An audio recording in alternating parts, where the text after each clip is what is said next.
PR পদ্ধতির নির্বাচন নিয়ে একটি নেগেটিভ মার্কেটিং চলছে বাংলাদেশে, আর তা হচ্ছে আপনি ভোট দিলেন যাকে তাকে আপনি চেনেন না, এবং এই ভোট দেওয়ার পরে ভোট দিবেন ঢাকা শহরে কিন্তু নির্বাচিত হবে ধরেন টেকনাফে।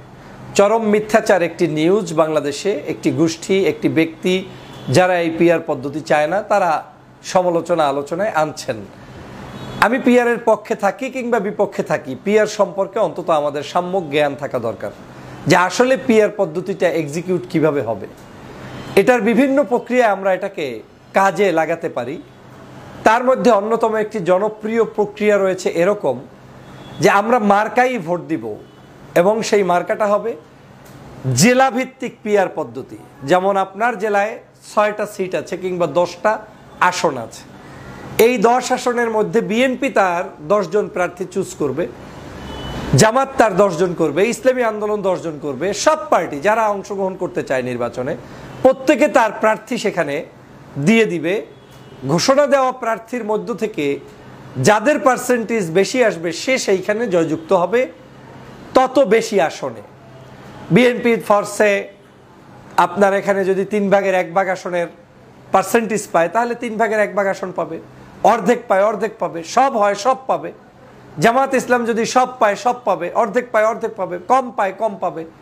কিন্তু মানুষগুলো ওই জেলারই হবে। মানে আমার জেলার 10 জন প্রার্থীর নাম আমি সবার আগে ঘোষণা করব, ঠিক একই উপায়ে সকল রাজনৈতিক দল তার প্রার্থীগুলোর নাম ঘোষণা করবে।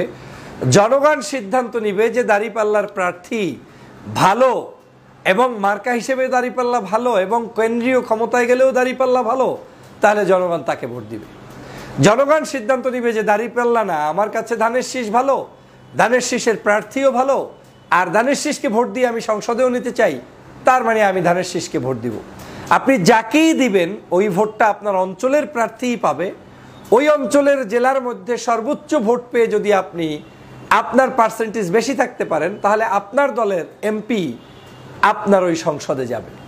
সহজ বাক্য হচ্ছে এই, আপনার জেলার সিলেকশনকৃত প্রার্থীদেরকেই ভোট দিবে পিআরের মাধ্যমে, তথা মার্কায় ভোট দিবে।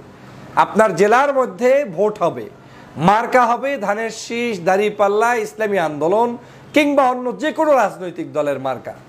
জনগণ যাকে ইচ্ছা তাকে ভোট দিবে, কিন্তু যে প্রার্থী নির্বাচনের আগে দল সিলেকশন করবে সেই দলের ওই প্রার্থীরাই নির্বাচনের পার্সেন্টেজের যখন বেশি আসবে তখন তাদের ওই তালিকা থেকে 1, 2, 3, 4 সিরিয়াল করে তাদেরকে তারা সংসদে পাঠাবে।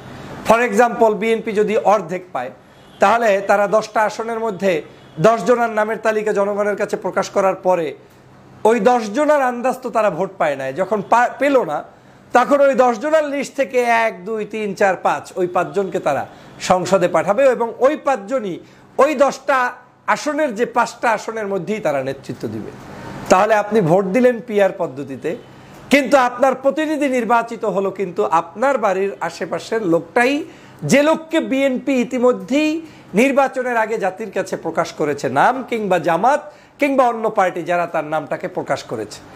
তাহলে এই প্রক্রিয়াটা কেন জনপ্রিয় হবে? জনপ্রিয় হওয়ার কারণ আছে।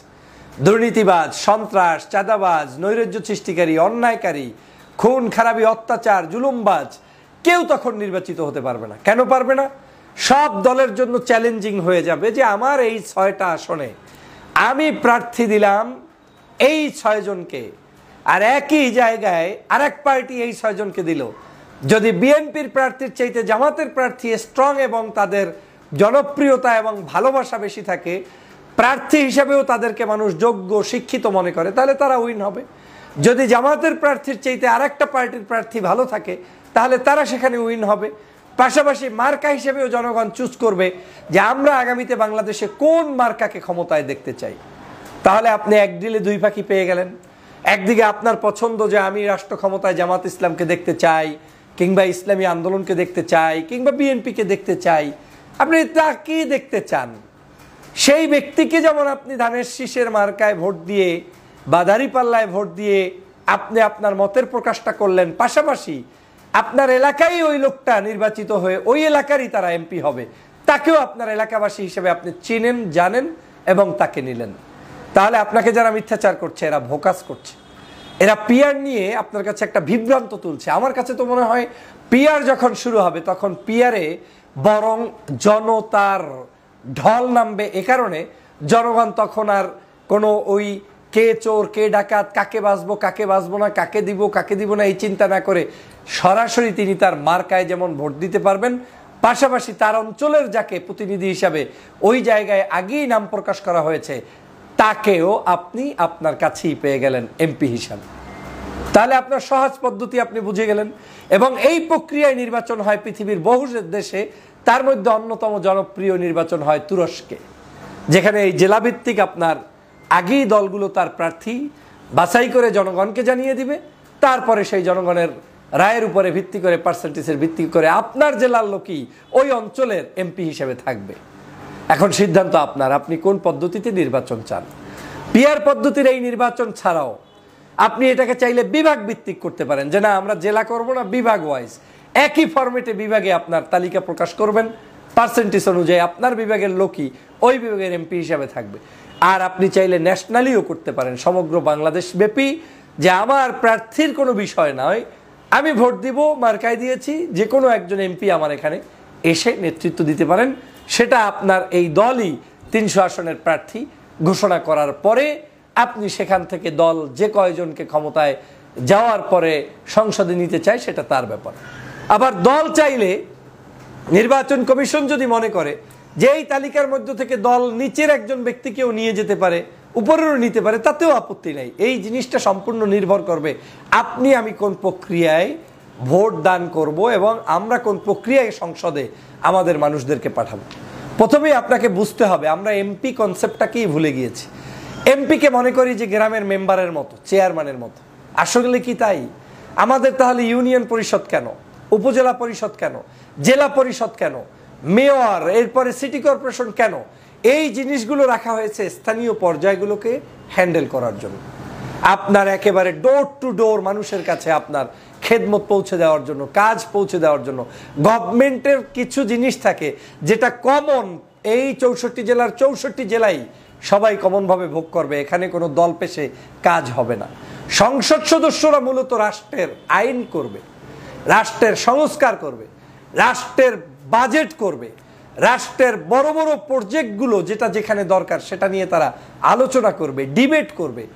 কিন্তু আমরা তাদেরকে কোণঠাসা করতে চাই গ্রামের মেম্বারের কাজের ভিতরে। আর সে কারণেই অনেকে প্রশ্ন করে আমি কাকে ভোট দিব, লোকটা আমার কিনা, আমার বাড়ির কিনা। সেই প্রশ্নের জবাব আমি ইতিমধ্যে দিয়েছি, যদিও এই প্রশ্নের জবাব আমার এই দ্বিতীয় জায়গায় বলা হয়েছে যে সংসদ সদস্য মূলত আপনার বাড়ির দুয়ারের সামনের মেম্বারি ইলেকশনের যে কার্যক্রম তার জন্য আদতে নয়। এই পদ্ধতি থেকে যদি আমরা বের না হতে পারি তাহলে এই বাংলাদেশে দুর্বৃত্তায়ন, সন্ত্রাস, নৈরাজ্য, চাঁদাবাজ, ক্ষমতা লিপ্সু, ক্ষমতা দখলদারিত্ব বন্ধ হবে না। কেন হবে না জানেন? এমপির মাথায়ও ধান্দা থাকবে, আমি এই অঞ্চলের এমপি, মানে আমি এখানের গডফাদার, আমি এখানের সবকিছু নিয়ন্ত্রণ করব, আমার মাধ্যমেই সব হবে। তার মানে আপনি নিজেই একটা লোককে বাছাই করলেন আপনার উপরে জুলুম করার জন্য, অথচ তা হওয়ার কথা নয়। সংসদ সদস্যরা উন্মুক্ত থাকবে, রাষ্ট্রের সংসদ সদস্য থাকবে তিনি। আমাদের এই অভ্যস্ততা যখন হয়ে যাবে তখন অটোমেটিক আপনার সমগ্র বাংলাদেশেই আপনার এই সংসদ সদস্যর প্রথাটা জনগণ বুঝে ফেলবে, অ্যাডাপ্ট করে ফেলবে। জনগণ ভালোই বোঝে কিভাবে ভোট দিতে হয়। জনগণ তখন রব উঠবে, আমি এই মার্কায় ভোট দিব, আমি এই দলকে ভোট দিব। আপনি যেই দলকে ভোট দিবেন আপনার ওই একটা ভোটের কারণেও আপনার একজন সংসদ সদস্য, প্রতিনিধি সংসদে যেতে পারে যদি আপনার এই ভোটটাকে কাউন্ট করা হয়। কিন্তু এখন যে পদ্ধতি বিদ্যমান তাতে হচ্ছে কি, আপনি ভোট দিয়ে একটি দলকে প্রায় ধরেন 25% ভোট পাইল সারা বাংলাদেশ মিলে, কিন্তু স্থানীয় পর্যায়ে এসে একজন প্রার্থীর চাইতে কোনো আসনে বেশি, কোনো আসনে কম, এভাবে করে আপনি অনেক দুর্বৃত্তদেরকে সংসদে পাঠাচ্ছেন, ভালো মানুষদেরকে পাঠাচ্ছেন না। আবার এই পিআর পদ্ধতি আসলে দেখা যাবে পার্সেন্টেজের ভিত্তিতে যখন হবে তখন আর ওই রকম আপনি কম ভোট পেয়েও সংসদে গিয়ে মাতুব্বরি করার স্কোপটা আর থাকবে না। পাশাপাশি সকল রাজনৈতিক দল নির্বাচনে অংশগ্রহণ করে তার যদি সমর্থন থাকে তাহলে সে প্রতিনিধি হিসেবে সংসদে ঢুকতে পারবে। এটার পদ্ধতির পিছনে আমরা এরকম করতে পারি যে মিনিমাম 1%ও যদি ভোট পায় তারও প্রতিনিধি সংসদে যাবে। তার মানে কি দাঁড়ালো, একটা ছোট্ট দলও তার প্রতিনিধি নিয়ে সংসদে যেতে পারলো। অনেক দেশে এটাকে 4%, 5%-এর নিচে ভোট পেলে তাদেরকে কাউন্ট করে না, তার উপরে যারা পায় তারা সংসদে যায়। আবার অনেক দেশে আছে অতিরিক্ত পেয়ে গেছেন, কিন্তু সরকার গঠন আপনি করার জন্য যতগুলো সিট দরকার তার বাহিরে যা আসবে ওইটা অনেক সময় অনেককে আবার দিয়ে দেওয়া হয়। কিন্তু আমাদের বাংলাদেশের প্রেক্ষাপটে আমার কাছে মনে হচ্ছে সবচাইতে জনপ্রিয় পদ্ধতি হতে পারে এই পিআর পদ্ধতির 3টার যে কোনো একটা অপশন কাউন্ট করা। জেলাভিত্তিক পিআর, বিভাগ ভিত্তিক পিআর অথবা সেন্ট্রাল পিআর। প্রাথমিক পর্যায়ে আপনি যদি এমন করেন যে জেলাভিত্তিক পিআর, তাহলে এই যে কোশ্চেন আসছে যে আমার জেলার এমপি আমি চাই, সেটার সমাধান হয়ে যাবে। যদি আপনি আরেকটু ব্রডলি চিন্তা করেন যে না আমি বিভাগ ভিত্তিক পিআর করব, বিভাগের মধ্যেই আপনার সিট আপনার কাছে থাকবে, আপনি এমপি হবেন এবং আপনার এই পিআর এর ভোট বিভাগ ভিত্তিক কাউন্ট হবে।